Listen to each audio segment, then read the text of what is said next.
Hi friends, चाहे कोई भी एग्ज़ाम दे रहे हो आप, लेकिन आपकी इच्छा तो यही करती होगी कि उसमें टॉप मार्क्स लाए जाएं। लेकिन सबसे बड़ी समस्या होती है नेगेटिव मार्किंग की, राइट, जो आपके आते हुए मार्क्स को भी खा जाती है। तो दोस्तों, अगर आपकी ये प्रॉब्लम है, इस वीडियो को लास्ट तक पूरा ध्यान से देखिएगा। ये एग्ज़ाम के लिए गेम चेंजर साबित होने वाला है। स्टार्ट करते हैं दोस्तों। नेगेटिव मार्किंग बेसिकली होती क्या है कि जब कोई स्टूडेंट ऐसा हो जिसको कि कुछ ज़्यादा नहीं आता हो, लेकिन वो सिर्फ अंदाजे से टिक टिक टिक टिक टिक सब पे सारे क्वेश्चंस पे मार्क करके आ जाता है और उसके एक्सीडेंटली ही उसके अच्छे मार्क्स आ जाते हैं, चाहे उसे कुछ भी नहीं आए। तो ये जो गैस वर्क है ना, इस गैस की हवा निकालने के लिए और इसको रोकने के लिए नेगेटिव मार्किंग का सहारा लिया जाता है। लेकिन क्या आप नेगेटिव मार्किंग को प्रॉपरली यूज करके और उससे पॉजिटिव रिजल्ट्स हासिल कर सकते हैं? टफ क्वेश्चन है ना, लगता तो नहीं है, पर दोस्तों ऐसा होता है। मैं बताता हूं कैसे। देखिएगा, इस वीडियो के हर चीज को ध्यान से देखिएगा। ये गेम चेंजर साबित होने वाला है आपके लिए, और लास्ट तक पूरा देखना। आपके एग्जाम में जो नेगेटिव मार्किंग में मार्क्स कटते थे ना, वो बहुत कम हो जाएंगे। बहुत सिंपल टेक्निक है दोस्तों, मैं आपको बताता हूँ। क्या होता है कि आप जब किसी एग्जाम की प्रिपरेशन कर रहे हैं, कॉम्पिटिटिव एग्जाम की, maybe it is CAT exam और IIT और maybe any other exam, ठीक है, तो आप ये देखिएगा कि उसमें आप पहले मॉक टेस्ट देते हैं कि मॉक टेस्ट 1 दिया, फिर 2 दिया, फिर आप प्रैक्टिस टेस्ट जब देते हैं दोस्तों, तब ऑब्जर्व करना कि आपको कितने मार्क्स का आप क्वेश्चन पेपर करके आते हैं। देखिए, जब आपकी अटेम्प्ट परसेंटेज कम रहती है, यानी कि आप नेगेटिव मार्किंग के डर से क्वेश्चंस ही कम करके आते हैं, तो आपको ज़्यादा मार्क्स आएंगे कहाँ से? और अगर नेगेटिव मार्किंग की वजह से आप ज़्यादा क्वेश्चन, मतलब बिना उससे डरे ज़्यादा क्वेश्चन करके आते हैं, तो आपके मार्क्स कट जाते हैं। अब इसको कैसे रास्ता निकाला जाए दोनों का?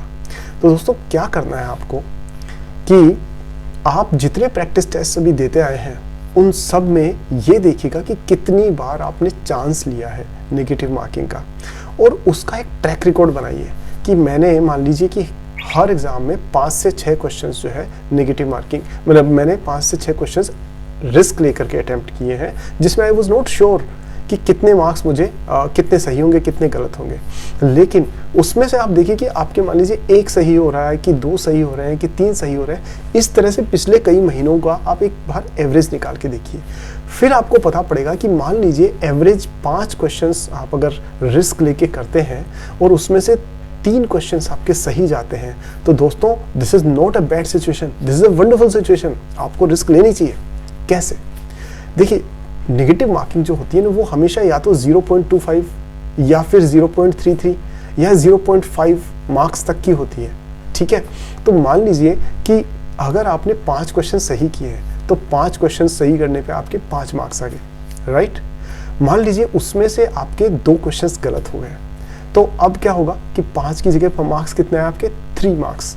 और 3 मार्क्स में से 2 क्वेश्चंस गलत हुए, तो उनका 0.5 फिर कैंसिल भी हो गया। तो इसका मतलब आधा मार्क और आधा mark, 1 mark, 1 Mark would be negative. So 3 marks you have achieved and 1 mark is negative. So 3 minus 2 the balance is 3 minus 1 the balance is 2।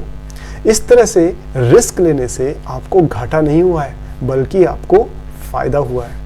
पर दोस्तों, ये ना प्रैक्टिस की चीज़ है। ऐसा नहीं है कि आप, मैंने बताया और आप तुरंत लग गए। इसके लिए पुराना ट्रैक रिकॉर्ड निकालिए और बहुत सारे प्रैक्टिस टेस्ट में रिस्क ले लेकर के देखिए। कैलकुलेटिव रिस्क, वाइल्ड रिस्क नहीं, कि जिसमें आप ये देखिए कि मान लीजिए आंसर A हो सकता है या C हो सकता है, और आप 50-50 हैं और आपको लग रहा है A होना चाहिए, और आप हेजिटेंट हैं बिकॉज आपको नेगेटिव मार्किंग से डर लगता है। तो दोस्तों, ऐसे केसेस में आप चांस लेके देखिए, और जितने प्रैक्टिस टेस्ट करें उन सब में देखिए कि आपका सक्सेस रेशियो आ क्या रहा है। और जब आप उस स्टेज पे पहुंच जाएं कि आपको मालूम है आपका सक्सेस रेशियो करीब करीब 5 में से 1, 5 में से 3 या 5 में से 4 पे आ रहा है, then you are good to go. हाँ, लेकिन अगर आपके बहुत ज़्यादा नेगेटिव क्वेश्चंस हो रहे हैं, इसका मतलब आपको अपनी कॉन्सेप्ट पे काम करने की ज़रूरत है। प्रैक्टिस ज़्यादा करिए, जिससे आपकी कॉन्सेप्ट्स क्लियर होंगी और आपका ये जो नेगेटिव मार्किंग का जो रेशियो है, ये धीरे धीरे कम होता जाएगा। दोस्तों, ये टिप आप जब प्रैक्टिकली यूज़ करेंगे तब आपको पता पड़ेगा इसकी इम्पोर्टेंस। करके देखिए और जो भी आपका फीडबैक है मुझे ज़रूर बताइए। दोस्तों, मैं आपके लिए कॉम्प्लेक्स चीज़ों को बहुत आसान शब्दों में ईजी तरीके से आपके सामने लाने के लिए हमेशा मेहनत करता रहूँगा और इसके लिए आपको मेरा साथ देना है। So to help me to help you. आप बताइए कि आपके एग्ज़ाम में अगला चैलेंज कौन सा है और मैं उस पर वीडियो बनाऊंगा जल्दी ही। तब तक मिलते हैं दोस्तों। All the very best and do the best to achieve the dreams of yours and your parents. From my heart, I thank you a lot for this time and will meet you in the next video very soon. तब तक स्वस्थ रहिए, व्यस्त रहिए और मस्त रहिए। Bye bye.